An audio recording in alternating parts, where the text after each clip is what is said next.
Qadri multispeciality हॉस्पिटलमध्ये आता मिळणार बांधकाम कामगार योजनेच्या माध्यमातून मोफत शस्त्रक्रिया, स्त्रीरोग विभाग, सर्जरी विभाग, अस्थिरोग व मेडिसिन विभाग, सर्व शस्त्रक्रिया आणि उपचार मोफत।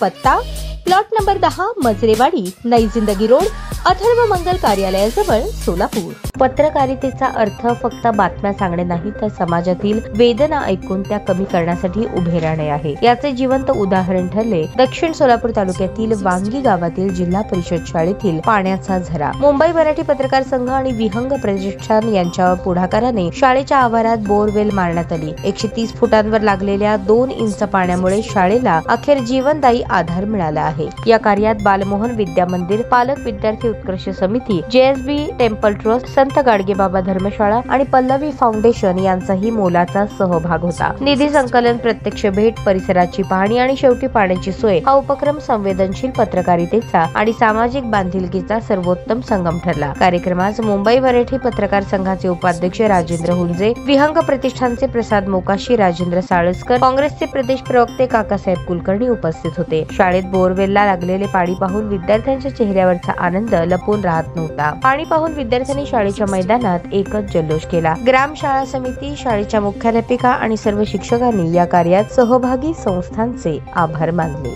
शाळा वांगी येथे आज रोजी विहंग प्रतिष्ठान आणि महाराष्ट्र पत्रकार संघ, मुंबई पत्रकार संघ आणि सर्व त्यांचे इतर संस्था चालक, सर्व प्रतिनिधी, आदरणीय मान्यवर सर्वांनी आज आमच्या शाळेच्यासाठी बोर मारून त्याच्यावर मशीन म्हणजे मोटर बसवलेली आहे आणि पाण्याची सुद्धा एका दिवसात हे करून दिलेली आहे। ती खूपही आम्हाला अगदी मुलांच्या दृष्टीने म्हणलं तर पुण्याचं काम आहे हे।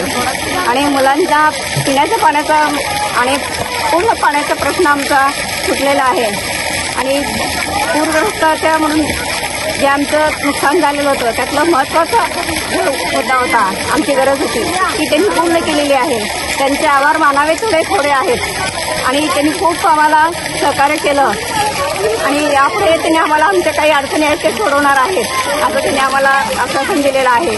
आणि आमच्या मुलांचा त्यांनी हा प्रश्न अगदी हिवाळ्याचा प्रश्न सोडवलेला आहे। त्यामुळं मी त्यांचं आमच्या शाळेच्या वतीने, आमच्या गावच्या वतीने, आमच्या शाळा सर्व समितीचे अध्यक्ष, सर्व समिती आणि आमचे सर्व शिक्षक बंधू भगिनी आणि विद्यार्थी यांच्या सर्वांच्याकडून त्यांचं मनपूर्वक हार्दिक अभिनंदन करते आणि आभार मानते।